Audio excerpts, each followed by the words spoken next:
United Rugby Championship quarterfinals delivered everything we could have hoped for. Drama, chaos, redemption, and a little bit of controversy, all setting the stage for two seismic semi-final showdowns. Let's break down the carnage that unfolded and look ahead to what promises to be a thrilling climax to this year's URC. Starting with the big clash at Scotstoun Stadium on Friday evening, where the Glasgow Warriors proved that their title defence is alive and well. They tore into the DHL Stormers early and never really let go. Rory Darge opened the scoring off a clever line-out move after Kyle Stain's searing break drew a yellow card from Seabelo Sanapa. That set the tone for the Warriors. Soon after, a brilliant grubber kick from Sione Tuipulotu found Kyle Rowe for his first try of the evening. The Stormers tried to respond with some of their own chaos, with Sasha Feinberg-Ngomazulu's wild up and under bouncing awkwardly for the Warriors, but kindly for Sanatle, who had scored under the post immediately after returning from the sin bin. But Glasgow, unfazed, struck back through Henko Fenter, leaving the score at 19-13 by half-time. The second half, more Rowe magic really. Tom Jordan sliced through the Stormers' defence to set up Rowe's second try, and then a stolen line-out turned into a full-pitch counter-attack that ended with George Horne dotting down yet again this season for the Warriors. That was the dagger in the Stormers' heart. Glasgow closed out the game comfortably, sending a clear message. We're still the team to beat in the URC. At Loftus Versfeld, it was high-octane chaos as Edinburgh, massive underdogs coming into the clash, raced into a stunning 21-7 lead thanks to Wes Goosen and a double of tries from Ross Thompson. It looked like another famous Scottish ambush was brewing. Remember Glasgow's shock win here last year in the final? Well, Edinburgh certainly seemed to. But then the Bulls showed their class and stampeded back into the match. David Creel and Harold Foster pounced on poor kick chases to close the gap by half-time, and then came a 12-minute blitz. Kenneth Moody, Keegan Johannes and Ruan Norgia all crossed as Edinburgh's legs and, dare we say it, their belief began to fade at altitude. Ewan Ashman scored a try, and a controversial late try from Goosen gave the visitors hope, but the Bulls had done enough. Jake White's men now faced the Sharks in a brutal South African derby semi-final. Over in Dublin, Leinster made sure there were no slip-ups against the Scarlets, but they didn't exactly convince.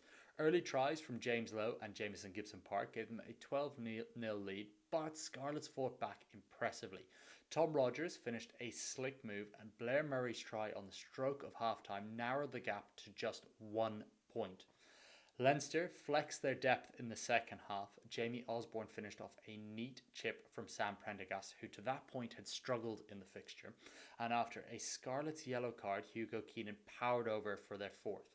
Johnny Williams added a try for Scarlets, but Via Fafita's late sin bin ended their hopes and was a bit of a down note for following a very impressive showing from the back row. Leinster march on, but there are cracks and they'll face a sternest test yet when Glasgow come to town. And then the madness in Durban. What a way to close out the weekend. Sharks and Munster couldn't be separated in 80 minutes or in 100 minutes. It went down to a penalty shootout, and not without controversy. Regular time saw Calvin Nash and Diarmuid Kilgallen score for Munster, while Ethan Hooker scored an absolute stunner. Apfeleli Fassi and Fez Mtamba responded for the host. Conor Murray's thunderbolt of a penalty with minutes left sent the game to extra time in what appeared to be the perfect ending for the veteran scrum half-time in Munster. In the shootout, Sharks trio of Jordan and Jaden Hendrikse and Bradley Davids all landed their kicks, but it was Hendrikse's antics going down with cramp, getting treated right where Jack Crowley was lining up his shot and winking at him and giving him verbals that left Munster fans furious. Crowley held his nerve, but it wasn't enough as Rory Scannell's earlier miss proved fatal and the Sharks reached their first ever URC semi-final. So we're going to ask you, the listeners, was it shameless gamemanship or elite level mind games? Let us know your thoughts in the comments below. For me, the antics overstood the mark, in particular the actions of the Sharks staff, who quite simply had no right to be interfering with players who were in the midst of a highly stressful scenario. Whatever about Hendrikse's cramp, the Sharks coaching staff and medics should have been nowhere near the players. So, what's next? The semi-finals. Now it all comes down to two matches. Leinster versus Glasgow Warriors, a rematch of a 2019 final, and Leinster will be very wary of Glasgow. Glasgow are peaking at the right time. They've beaten the Stormers, they've got Rowe on fire, and Franco Smith has them humming. Can they break Leinster's grip at the Aviva following two losses there already this season? Next up is the Bulls vs Shark, and all South African blockbusters. The Bulls have the experience, but Sharks have the momentum and swagger.